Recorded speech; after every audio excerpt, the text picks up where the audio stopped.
Nós vamos receber agora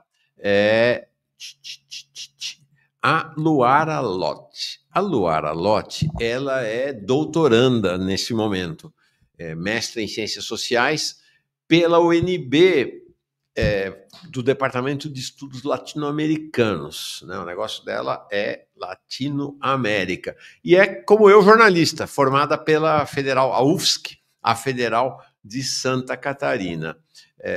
Pesquisadora no Observatório do Desaparecimento da UNB, pesquisou economia, política e desaparecimento de pessoas no México. Olha, e agora ela, no doutorado, está fazendo...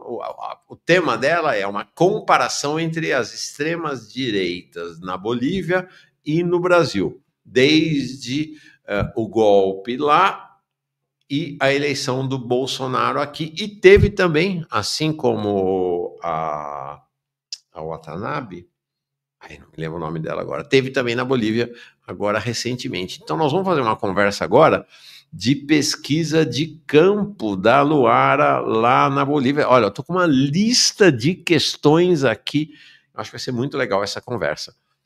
E a Luara veio aqui porque alguém falou, chama a Luara sabe tudo de Bolívia, e aí acabei entrando em contato com ela, realmente foi muito legal até agora, acho que todo mundo vai gostar.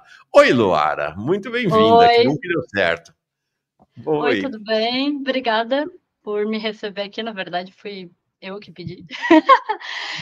Eu tô muito nervosa porque é uma emoção, assim, né, eu acompanhar o crescimento do canal e poder estar aqui, né, ter essa oportunidade de contribuir de alguma forma, né, com pensamento crítico, com análise sobre a América Latina. E obrigada, Mauro, pela oportunidade. Obrigado a você por aceitar. Não fica nervosa não, mulher, vai ser tranquilo.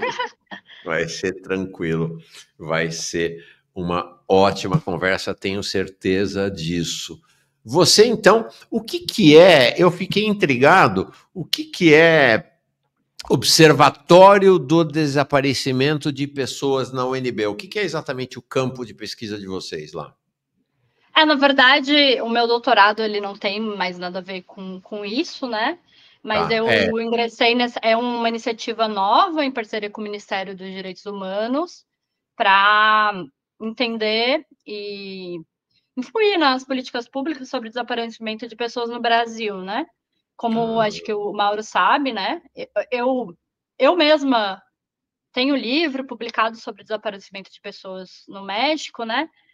Principalmente sobre buscadores, pessoas que fazem buscas cidadãs, né? Desobediência civil, buscando pessoas desaparecidas no México, principalmente no estado de Guerrero, onde aconteceu o massacre de Ayotzinapa, né? Então eu tenho esse interesse há muito tempo e uma curiosidade uma coisa que sempre me instigou, que eu converso muito com colegas do Rio de Janeiro, que aqui nós temos níveis exorbitantes de desaparecimento, inclusive desaparecimento forçado, é só falar com as mães de Maio, com as mães de Acari, com a Ruth Fiuza da Bahia, né? E mesmo assim, você ainda não tem esse nível de influência. Tipo, por exemplo, a eleição de 2018 no México, o tema do desaparecimento de pessoas foi muito central nessa... Não que o governo da Quarta Transformação tenha superado o neoliberalismo, mas nessa impugnação, né? Do neoliberalismo, associando ele com a guerra às drogas e com o desaparecimento forçado de pessoas. E aqui a gente não vê, a gente tem um nível de violência muito semelhante, talvez é um pouco diferente. Por exemplo, eu vejo que aqui o policial ele executa na cara dura, ele não precisa esconder o corpo, lá tem muita essa questão de esconder o corpo, né? Os cartéis do narcotráfico que são muito assim com o Estado, né? E aqui a gente não vê buscas cidadãs por covas clandestinas, não sei, entendeu? Na Baixada, por exemplo, porque é muito perigoso e porque não tem o reconhecimento de que essa é uma questão política. Por isso eu procurei... eu não sou fundadora do observatório, mas eu procurei me inscrever como bolsista, mas de fato não tem nada a ver com a pesquisa de doutorado. Sim, Falei demais. que agora nós vamos falar de Bolívia. Não, mas de fato, eu já entrevistei tanto a Débora Silva, né, que é fundadora e líder do Mães de Maio, né, O mês de maio surge a partir do massacre realizado pelas polícias de São Paulo em 2006, como resposta aos ataques do PCC. Estima-se mais de 500 pessoas mortas e desaparecidas. E a Ruth Fiuza, mãe do menino de 15 anos, Davi Fiuza, sequestrado, torturado e morto pela polícia militar da Bahia. Mas sabe, mulheres negras, periféricas, então isso não tem... parece que tem uma camada nas mídias que evita que isso se torne um tema central. Tem aqui e ali uma reportagem e tal, mas isso não entra, né, não ocupa a centralidade do debate político brasileiro.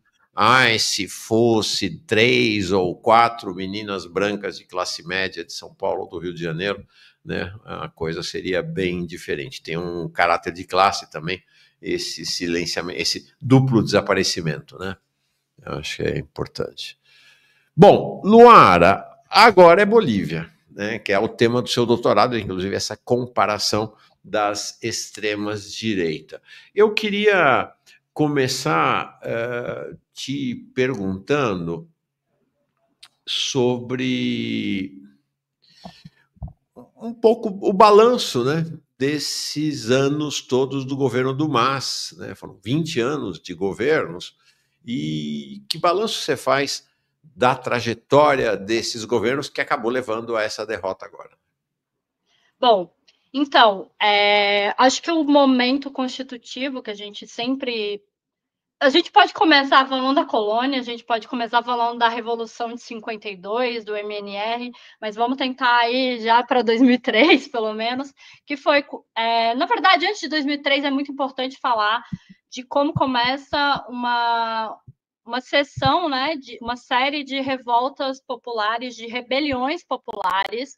É um momento quase pré-revolucionário, assim, digamos, que a gente tem no início do século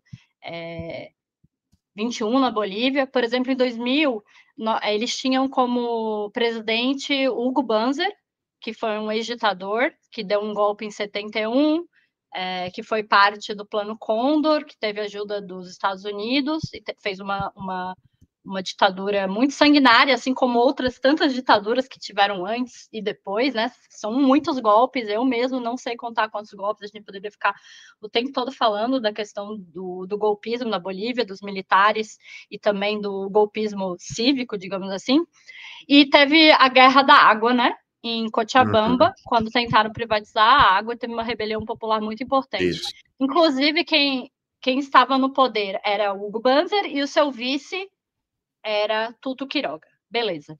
Em 2003, já tinha todo um caldo e você tinha uma série de lideranças, principalmente aimaras, uma delas, Felipe Quispe, que lideraram uma revolta muito organizada, muito orgânica e muito radical, que foi a Guerra do Gás.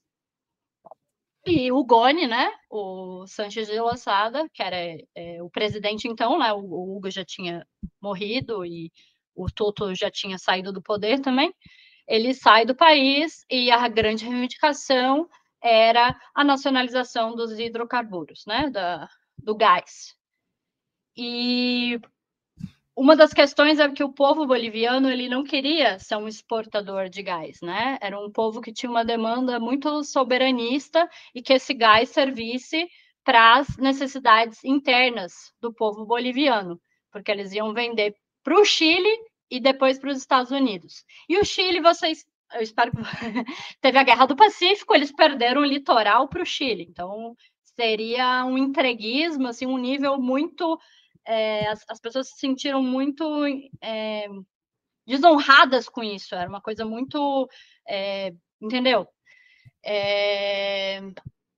E mexeu com esse nacionalismo. E também tinha uma questão que estava muito forte no trópico de Cochabamba, que era esses sindicatos de cocaleiros, cujo líder, naquela época, era Evo Morales.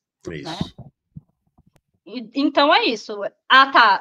Agora vamos para uma classificação um balanço do governo do MAS, que acabou surgindo disso, né? Ele acabou conseguindo chegar ao poder ultrapassando outras lideranças possíveis, como Felipe Quispe, outras alternativas que também existiam naquele momento, conseguiram canalizar, e foi um partido, de fato, construído por muitos movimentos sociais e sindicatos, claro, com já alguns rachas nesse caminho. Depois teve novos rachas em 2011, com a construção da estrada de Tipnis. Eu considero o governo de Evo Morales, né? Então, você tem essa crise orgânica do neoliberalismo e muda o bloco no poder, né? Para esse bloco que, de fato, ocupa o aparelho de Estado indígena campesino, com também elementos da classe média, ex-guerrilheiros cataristas marxistas, como o Garcia Lineira. Eles conseguem uma hegemonia, todas as eleições até a derrota de 2016 no plebiscito da reeleição, tem uma eleição esmagadora, né? Com maioria absoluta nas casas legislativas e também sem segundo turno.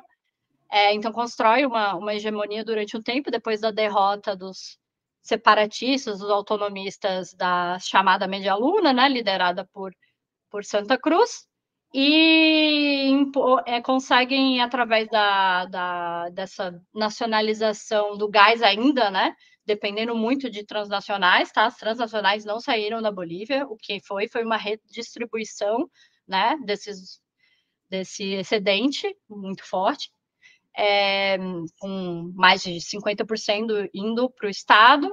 Então, programas de transferência de renda, mas, de fato, não, como diz a Maristela Svamper, não supera o cerne, né, do neoliberalismo latino-americano, que tem essa face primário exportador. Considero também um governo... Não supera? Não supera? Porque a impressão que a gente tem aqui do Brasil é que os governos do MAS foram governos bem mais radicais do que os governos lulistas, né? Do que os governos petistas aqui. Tua pesquisa indica que não é bem assim ou, de fato, foram mais radicais? Não é bem assim, mas claro que foi avançado. Eu não acho... Tem gente que coloca muito o processo de câmbio junto com a Revolução Bolivariana. Eu acho que seriam dois casos à parte, e a Bolívia é um Venezuela e pouco mais Bolívia. avançada.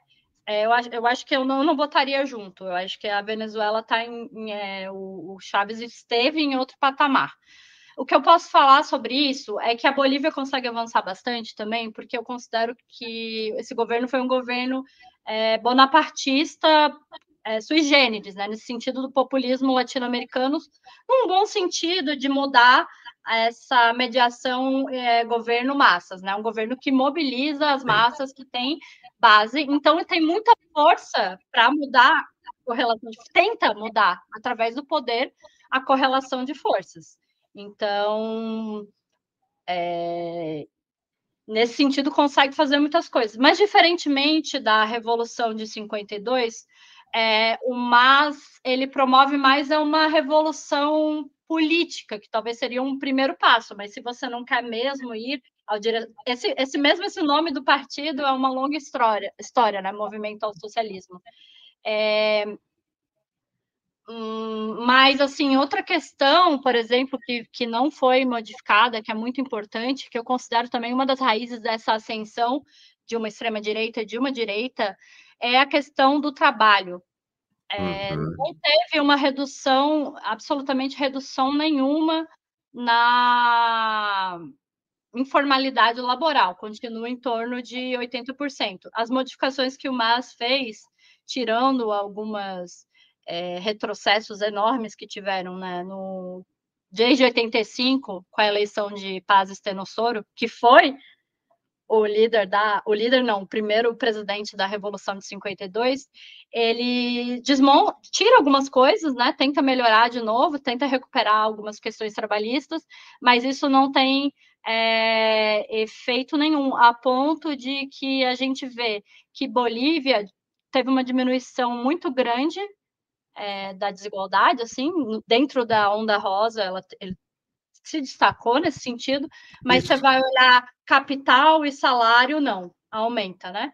Claro, o Estado, o ingresso do Estado também aumenta bastante, mas o do capital e o trabalho também, mesmo com o aumento do salário mínimo, que é só acima da inflação, né, no caso. Então, nesse sentido, você tem uma precarização do trabalho que faz as pessoas ficarem muito suscetíveis a esses discursos do empreendedorismo que nessa eleição bombaram muito e são, sim, frutos também do incentivados pelo próprio Mais. E a questão da terra, só por último, que é muito candente em Santa Cruz, o MAS botou na Constituição que o limite de terras é até 5.000 hectares, mas isso não é retroativo. Então, o MAS não fez, como a Revolução de 52, uma reforma agrária. A Revolução de 52 não fez reforma agrária no Oriente Boliviano, né, em Santa Cruz de la Sierra. Fez no Ocidente. E o MAS não avançou nesse sentido tanto quanto se acha, porque o limite de 5.000 hectares que foi posto na Constituição, ele não retroage, entendeu? É só daqui para frente, e mesmo assim é super mega ultra burlado. Branco Marinkovic tem 33.000 hectares de terra para plantar soja. Uhum. Interessante. Agora, deixa eu te perguntar. Você fez referência a essa questão do empreendedorismo, né? Que é um tema que aqui no Brasil virou uma febre também, até o presidente da República virou defensor do empreendedorismo. Na Bolívia, isto é um tema relevante. Acho que, inclusive, a questão do empreendedorismo aqui no Brasil está ligada a uma lógica do individualismo, né? O PT abandonou qualquer caminho que seja da ideia da coletividade, da comunidade e tal, para fazer apologia do individualismo. Na Bolívia isso foi diferente?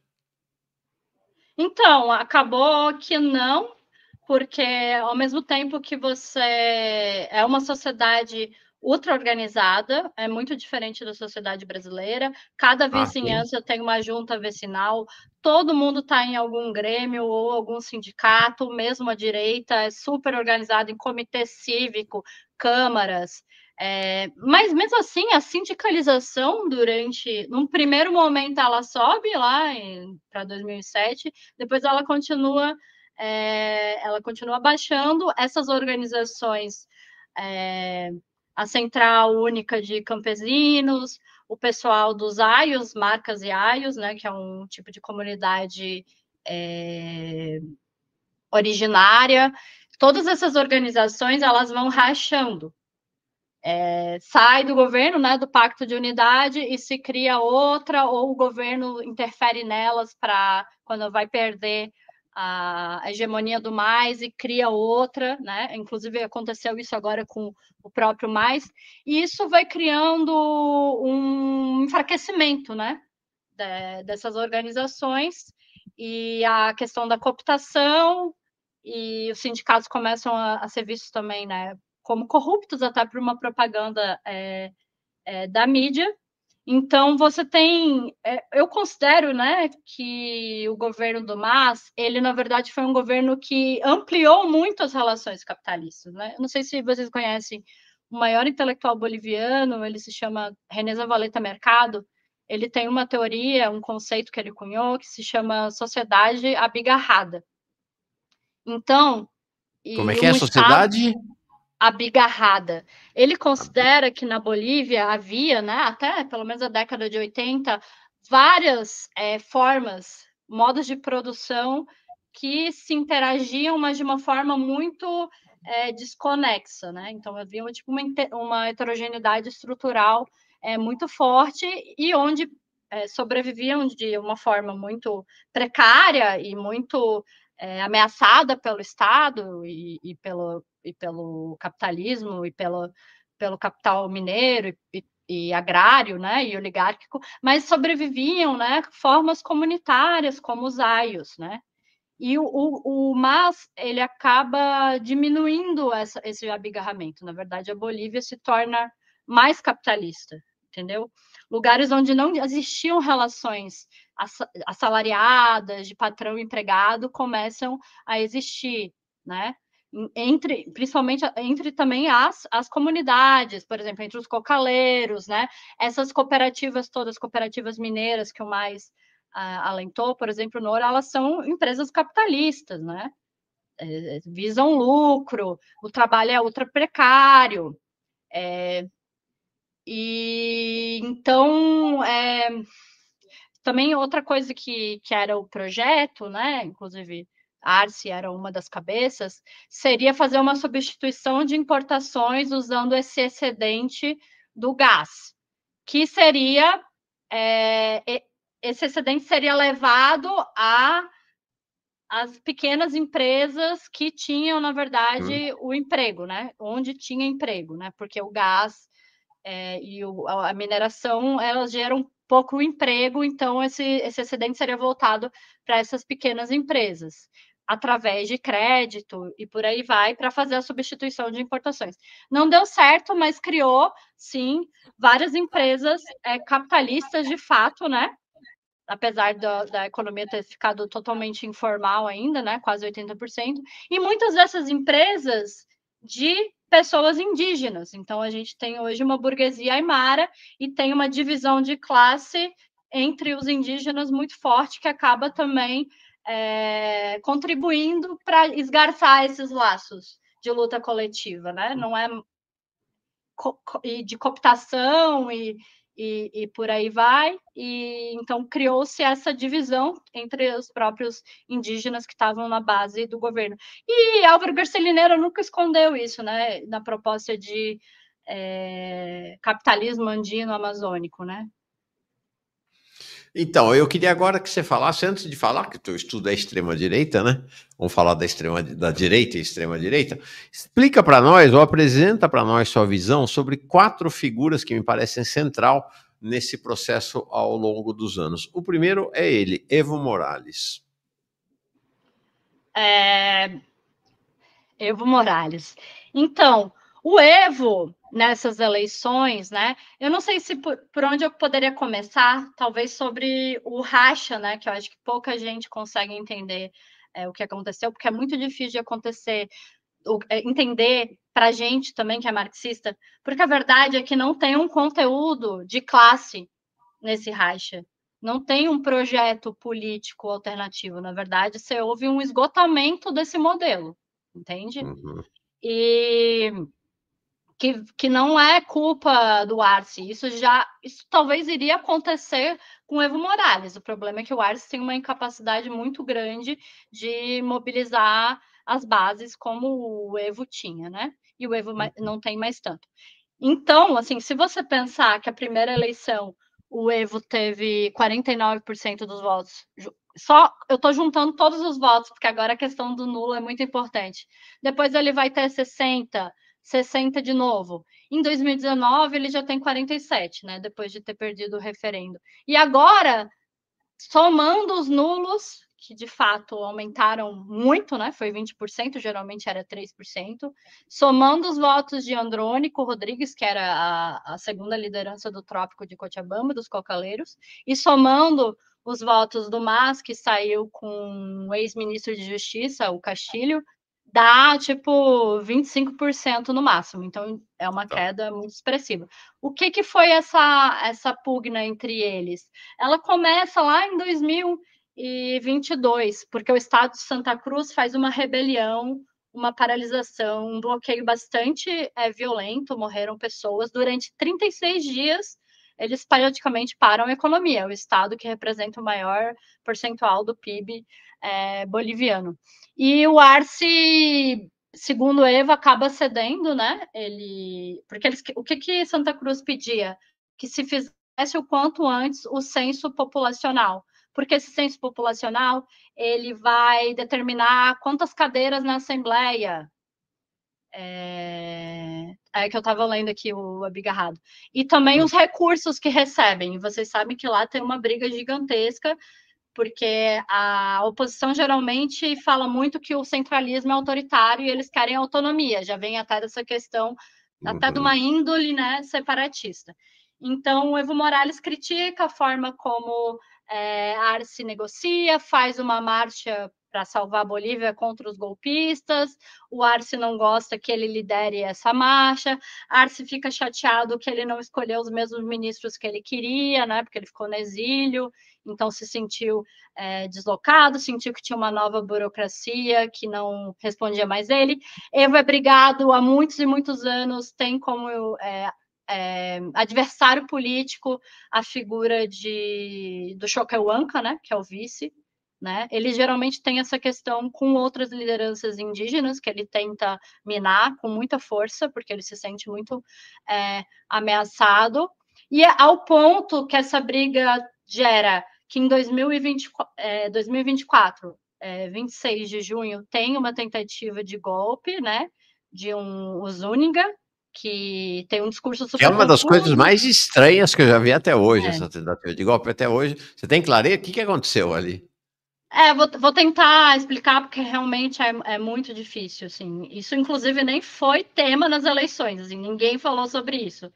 O Zúñiga, ele reivindicava o Torres, que foi um general que sofreu o golpe do Banzer, era um cara que estava envolvido até num poder dual. Você tinha uma assembleia popular operária e ele, governando, era um general nacional, era um militar nacionalista, levou o golpe de Hugo Banzer. Então, ele reivindicava essa figura, reivindicava um patriotismo genérico, e ao mesmo tempo falava que isso era para libertar os presos políticos, que são pessoas de extrema-direita, como Camacho, Janine Áñez, né?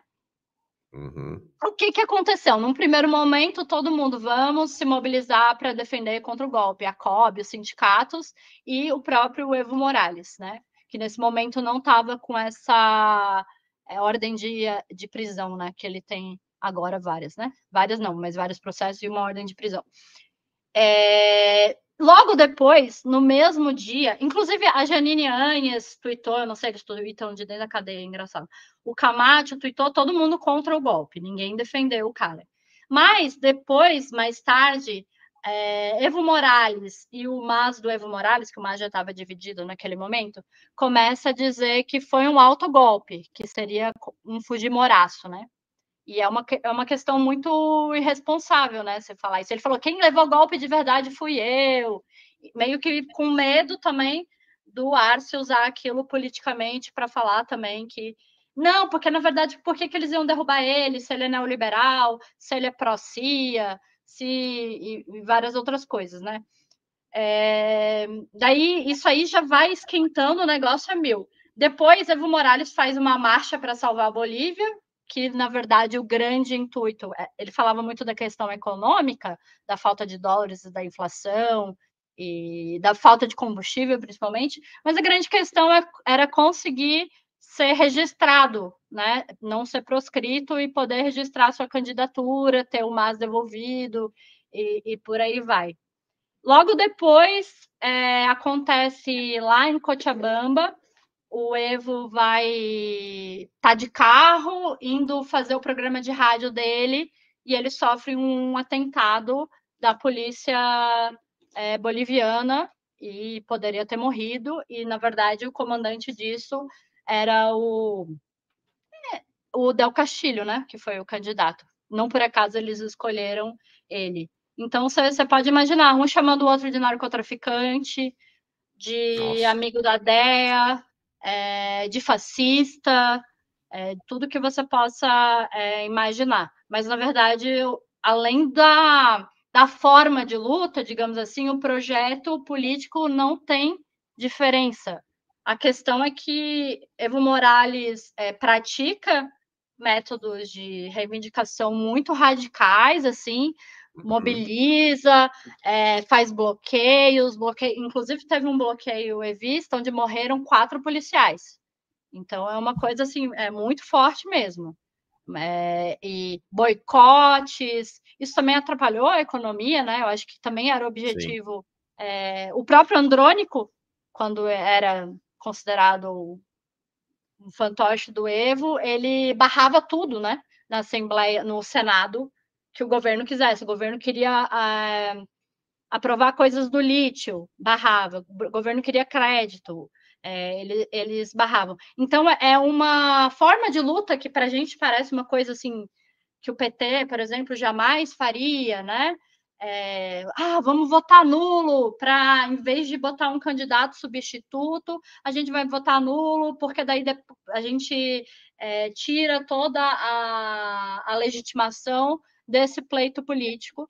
Mas, na verdade, o objetivo não é revolucionário. Você consegue entender? Parecem métodos revolucionários de luta, muito radicais, até violentos, né? Mas para quê? Entendeu? Para quê, né? Para Qual o quê? objetivo? Como é que e o Andrônico? O Andrônico, que foi o candidato, foi um fiasco, né? A candidatura dele era o presidente do Senado, né? Vinculado ao Evo, aparentemente, mas alguém bem mais moderado do que o Evo, inclusive, né? Andrônico era o segundo, né, líder dos cocaleiros. Ele é um jovem não, jovem, muito jovem, né? 36 anos, né? Ele é quechua, né? Filho de camponeses, né? O Evo é um homem aimara, na verdade, ele é um colono naquela região, né? Eles tiveram problemas de onde ele era, lá em Oruro, com as terras, e acabaram migrando para o trópico para plantar folha de coca. E ele era um menino, um sucessor do Evo, assim, mas não para agora. De fato, o Evo que botou ele ali.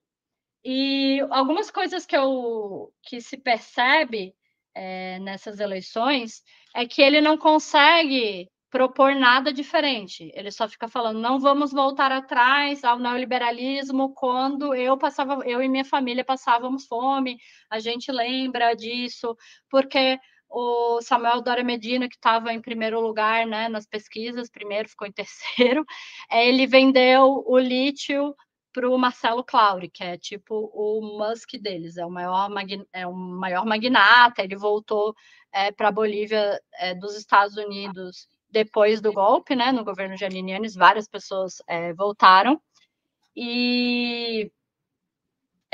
mas ele fala assim, a renovação, ele justifica, ele não fala por o que ele vai renovar, por que vai ser diferente, ele fala que a renovação, porque ele é novo, simplesmente porque tem que substituir as lideranças. Então, ele não fala o que tem que mudar naquele modelo, ele só fala que tem que substituir a liderança. Então, tem uma crença muito voluntarista, né? Que é só trocar a liderança, que ali é tudo perfeito, né? E outra coisa é que eles admitiam bastante que tinham que fazer ajuste fiscal, mas isso também estava no discurso de Evo. Evo, por exemplo, eu vou dar 3 exemplos que são muito importantes. Quando eu estava lá, o Garcia Lineira foi fazer uma palestra, que foi o vice durante 14 anos, foi fazer uma palestra na Argentina, e ele falou assim, esse negócio de falsa de dólares, a gente, que era poderoso e ousado na época do Evo, a gente teria pegado esses empresários, agarrado pelo pescoço e pegado os dólares. Porque o que eles estão fazendo com os dólares? A gente precisa dos dólares, eles estão escondendo os dólares. O que o Evo Morales e as páginas do MAS ligadas ao Evo Morales, porque era tudo dividido, ainda funcionam essas páginas, é bem difícil de acompanhar, falaram assim, esse cara é um traidor, o Evo Morales jamais faria isso, porque o Evo Morales é um estadista, e de fato o Evo Morales fez um post falando que ele jamais teria uma relação assim com os empresários, que ele respeita os exportadores e não sei o que, não sei o que lá. E outra coisa, em dado momento também o Evo falou que tem muita empresa que tem corrupção, então ele fecharia várias empresas públicas também, e que ele acabaria com o déficit fiscal e acertaria as contas públicas, fecharia ministério, sabe aquela coisa meio da bilhão? E outra coisa que ele falou foi um aceno muito forte ao agronegócio, falando assim, a solução para o agro, nós vamos ver a questão das exportações, né? Porque lá não é liberado, porque primeiro você tem que abastecer o mercado interno. E hoje a grande pauta, né? Uma das grandes pautas principalmente do setor do agronegócio. A gente vai dar terras tituladas individualmente e nós vamos facilitar muito a importação de agrotóxico, ele não usou essa palavra agrotóxico. Vamos ver a questão dos transgênicos, ele também não usa essa palavra transgênico, isso dá muito problema, principalmente entre setores indigenistas, mas vamos ver a questão da biotecnologia e crédito, entendeu? Então, ele fez esse aceno forte para o agronegócio. Então, isso não está só no Andrônico. Esteve também na campanha do Evo Morales, apesar de várias coisas, né? De falar, sei lá, aposentadoria e bônus, etc. Bom, vamos falar então agora da direita e da extrema direita. Tua pesquisa é exatamente esse estudo comparativo entre a extrema direita da Bolívia e a extrema direita brasileira. Vou te contar uma história. Ah, que delícia. Em 86 eu fui para a Bolívia pela Folha de São Paulo. E eu entrevistei o pai do Rodrigo do Paz Pereira, o Paz Moura, que era muito parecido com o Fernando Henrique Cardoso, assim, no sentido assim, eu olhava para ele e falava, esse é o FHC daqui. Apresenta o Paz Pereira, me parece que é o favorito, né, para vencer a eleição, passou em primeiro lugar de maneira surpreendente. Você acha que ele ganha a eleição? E quem é ele? Eu também, eu vou começar pelo Paz Amora também, se me permite. Legal. Ele era vice do Cílio Suazo, que era um cara da UDP, União Democrática Popular, era um cara realmente assim de esquerda, no mínimo assim, realmente social-democrata que seja, socialismo meio genérico. E esse Paz Amora era do MIR, que foi um partido muito perseguido pelo Hugo Banzer. No golpe do Mesa, com Z, que não é o Carlos Mesa, que foi um golpe militar narco. Esse cara sofreu um acidente aéreo, ele foi atacado e quase morreu, mas sobreviveu. E tinha uma mística, né? Esse cara está falando do Paz Moura. Ele tinha o rosto todo queimado, a pele queimada, porque o avião ficou em chamas e ele pulou do avião em movimento. Tinha uma coisa meio mística, né, com o Paz Moura, né? Então, foi a primeira eleição democrática e ele era o vice do MIR desse cara, que era o Cílio Suazo. Começou a dar muito problema esse governo, era uma pressão muito forte dos sindicatos, dos mineiros, e eles não tinham... a Assembleia estava muito fraca, né? Eles não conseguiram representação, e começou a dar muita, principalmente a inflação foi subindo. O que o Paz Amora fez? Zarpou do governo, saiu do governo, deixou o cara sozinho, o cara renunciou e chamou novas eleições. Depois, Paz Amora apoia, junto com Hugo Banzer, que era... Então, ele é o nosso Prestes da Shopee, né? Tipo, nem dá para comparar, imagina. Se junta com Hugo Banzer para eleger o Vítor Paz Estenssoro, que havia sido o primeiro presidente da Revolução. Vítor Paz Estenssoro inaugura, né, com um decreto gigantesco, o neoliberalismo na Bolívia e dá esse choque. E depois o Paz Amora é eleito e é um governo de continuidade, né? Não, sei lá, como o do Fernando Henrique, vai avançando as reformas, não foi ele que fez o choque, mas ele vai avançando com as reformas neoliberais. Tanto que no debate, agora indo para o Paz Pereira fala, por que Arce acabou com a economia? Porque ele fez 1000 decretos, nós vamos chegar e vai já desmontar 200 decretos econômicos que o Arce fez. Por quê?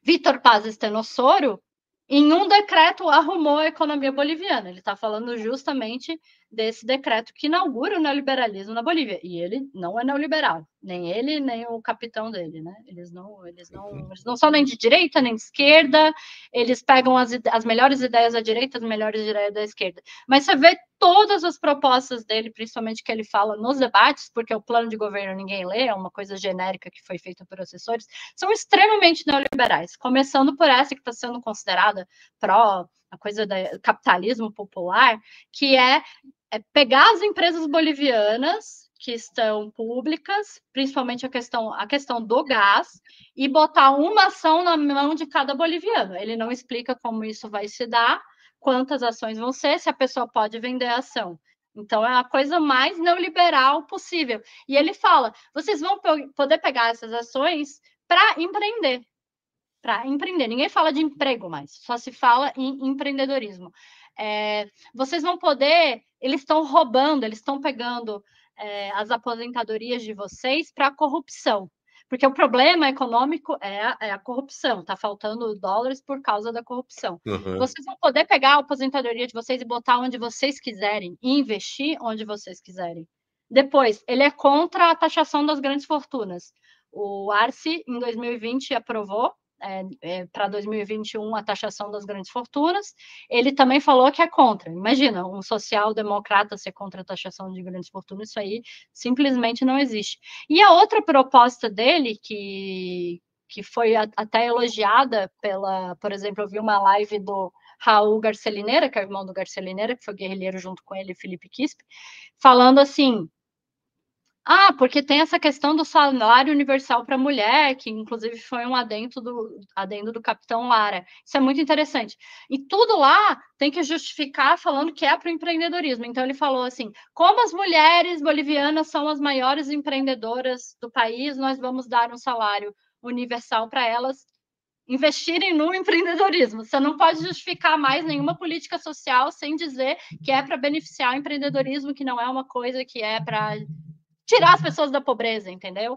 E a gente sabe por que as mulheres são empreendedoras, porque elas estão mais no mercado informal que os homens, porque elas se dedicam ao trabalho de cuidado dos idosos, e não é um país que tenha uma proteção social, só 15% dos idosos têm aposentadoria, e não tem um sistema único de saúde que funciona direito. Perfeito.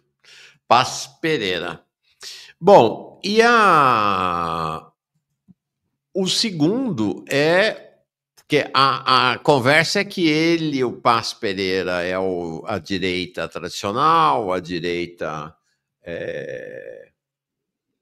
mais razoável, e que o Tuto Quiroga é a extrema-direita. É isso mesmo? É assim essa polarização?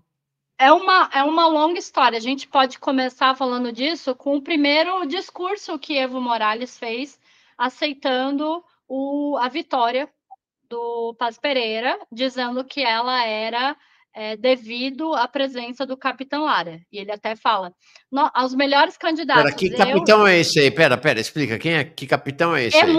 Eu diria que é até mais importante falar do Capitão Lara, que é um capitão da polícia, do que falar do Paz Pereira, porque o próprio Evo Morales diz que quem ganhou foi o Capitão Lara, porque ele e o Capitão Lara, os melhores candidatos, na verdade, nem tinham concorrido de verdade. Ele fala, o Evo Morales, que o Capitão Lara é vice do Paz Pereira? Vice do Paz Pereira.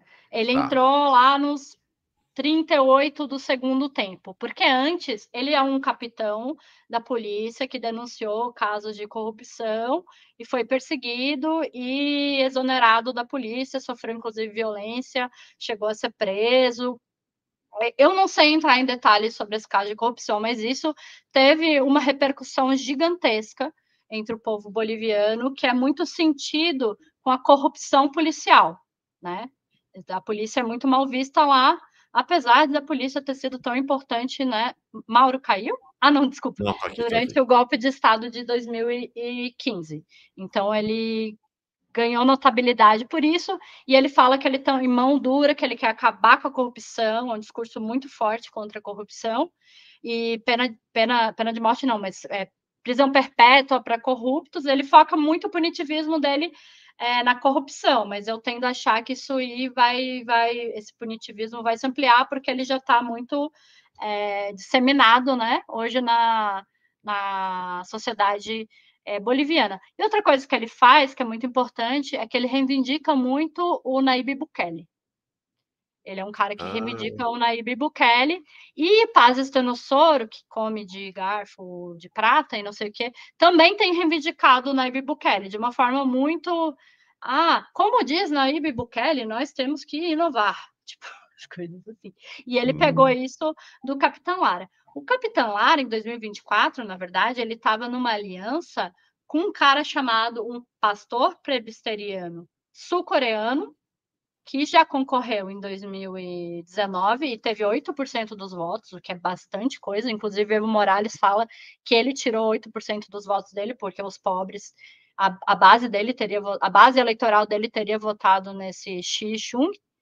E esse cara é um ultra-reacionário, é um fundamentalista religioso. Ele foi candidato pelo Partido Democrata Cristão, né, que é o mesmo partido do Paes Pereira, aquelas coisas bizarras, assim, abjetas contra pessoas LGBT, contra mulheres que têm que ficar em casa, e tudo aí que você possa imaginar, racismo, a Bolívia está amaldiçoada por causa da questão do Ano Novo para reivindicações indígenas, né, no Estado, símbolos indígenas sendo usados pelo Estado. O Estado virou laico, né, na Constituição de 2019, isso é uma coisa muito importante também para entender a ascensão da extrema-direita. E ele é um cara ultraliberal também. Todas as propostas dele são sobre empreendedorismo, sobre anticomunismo e por aí vai. Esse cara estava numa aliança com o Capitão Lara. Só que ele tentou ser esperto e saiu dessa aliança e foi para uma aliança com outro reacionário, que é o Manfred Reis Villa. Então, depois, um cara abandona o Paes Pereira, vai apoiar o Samuel Dória Medina, e o Paes Pereira chega com essa aliança com o Capitão Lara. E o Capitão Lara, quando faz essa aliança com o Paes Pereira, também convoca, mas não acabou não acontecendo, um cara que ficou fora das eleições, que se chama Jaime Dum. Esse sim é o Milei da Bolívia. Então você vê que está juntando o conservadorismo e o ultraneoliberalismo dentro do próprio Paes Pereira e junto com esse Capitão Lara, porque esse Capitão Lara também defende pautas liberais, como a liberação das exportações e por aí vai. Perfeito. E o tudo. Milei. Milei é um cara que tem relevância hoje no debate político na Bolívia. Muita relevância. Incrível. Mas eu diria que é curioso, né? Muito mais o Milei e o Bukele agora, e Bolsonaro não mais. Teve um pouco de repercussão ali, muito situado em Santa Cruz de la Sierra, aquela vanguarda reacionária que era a União da Juventude Crucenha, que ainda existe, né? Que é o braço armado do Comitê Cívico, e o Trump também não tanto. Esse Jaime Dum, ele ficou de fora, esse candidato, é um investidor, ultraliberal, né, meio anarcocapitalista, ele se diz libertário, tem uma horda de fãs jovens, né, eu tive fazendo pesquisa de campo, indo a reuniões, né, e fala mais de economia mesmo, o debate de economia bem tecnocrático, assim, parecido com o do Tuto Quiroga agora, e ele tem muita influência, principalmente no Tuto Quiroga, que tem reivindicado ele, falado assim, esse TSE, né, esse Tribunal Eleitoral é muito autoritário, perseguiram o Jaime Dum, não deixaram ele ser candidato, então ele é uma referência nesse sentido, talvez seja o cara que mais emule o discurso de Milei, mas tem muitos outros. Eu citaria o próprio Tuto, mas antes do próprio Tuto tinha um cara que queria ser candidato. Esse sim, acho que não tem como falar de extrema-direita na Bolívia sem falar de Branco Marinkovic.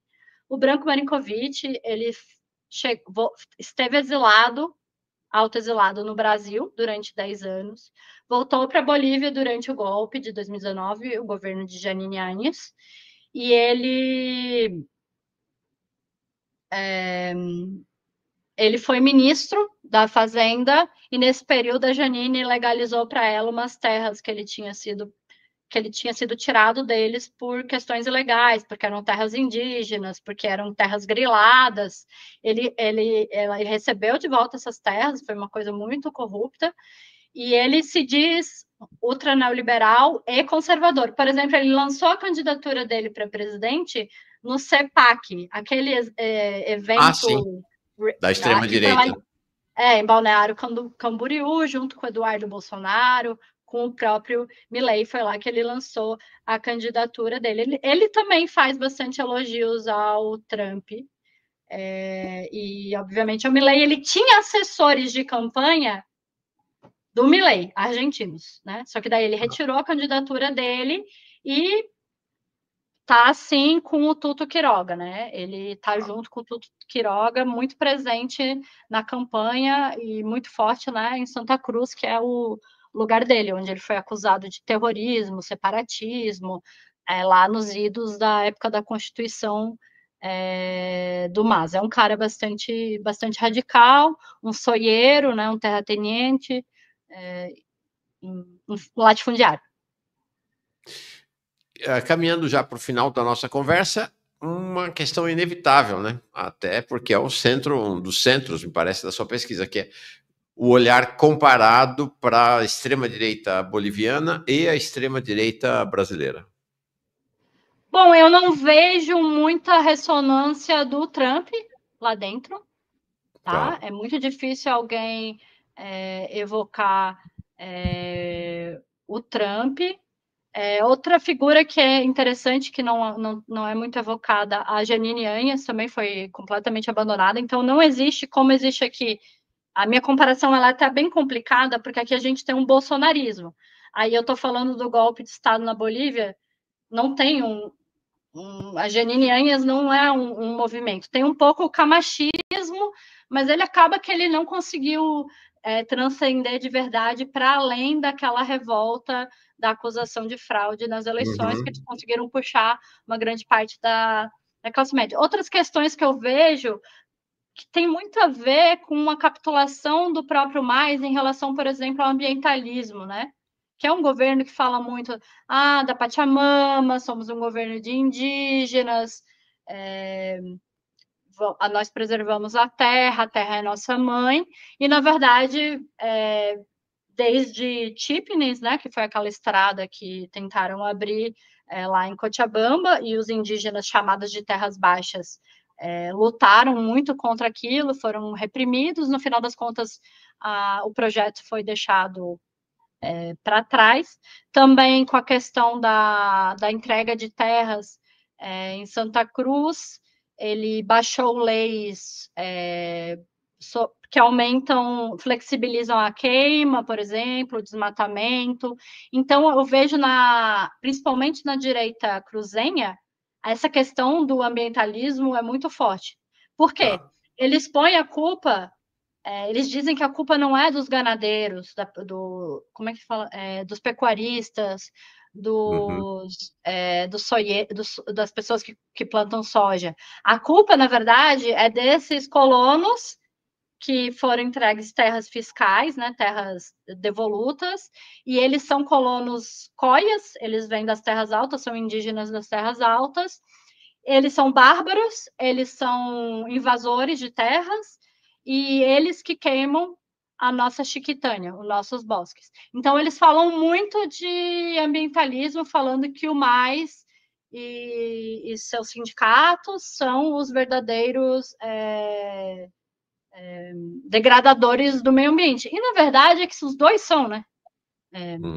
Não comprando essa narrativa super racista. Eu estou falando que o MAS foi um governo extrativista e que tinha um discurso ambiental que era muito no simbólico. Então, essa questão do Estado plurinacional foi uma revolução política, em certo sentido, mas ela é vista como algo muito hipócrita, porque ela não foi até onde se diz que ela teria ido, o que ela se propunha a ir.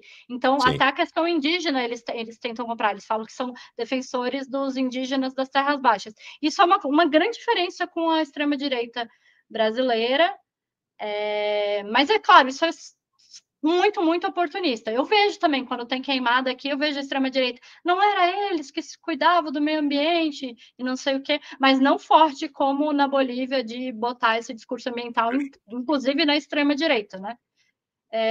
E outra questão é dos direitos humanos, que eles falam muito, mas isso aqui começou também, né? o Eduardo Bolsonaro também só fala de direitos humanos agora, então a gente tá parecido, né?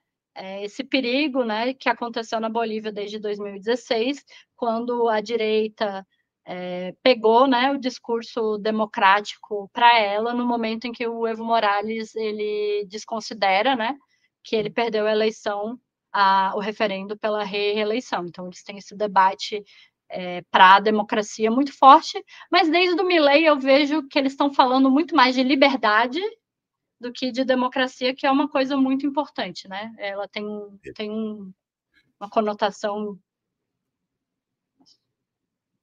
Agora, deixa eu te perguntar uma última questão. Dá para identificar ou quem é a esquerda radical na Bolívia?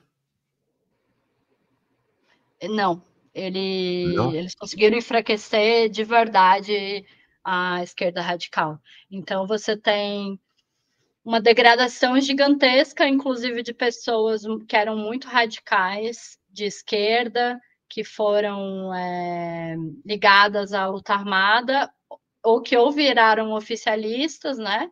Viraram governistas, ou algumas pessoas que tiveram questões, às vezes até pessoais, que criaram tanto rancor e tanto ódio, às vezes foram perseguidas ou foram preteridas dentro dessa cooptação, dentro dessa intervenção em sindicatos, que viraram, se dizem ainda de esquerda, se dizem às vezes trotskistas, mas apoiaram o golpe de Estado, falam em racismo reverso, falam que 2019 foi uma rebelião democrática, falam que o massacre de Sacaba e Sencata foi culpa dos manifestantes.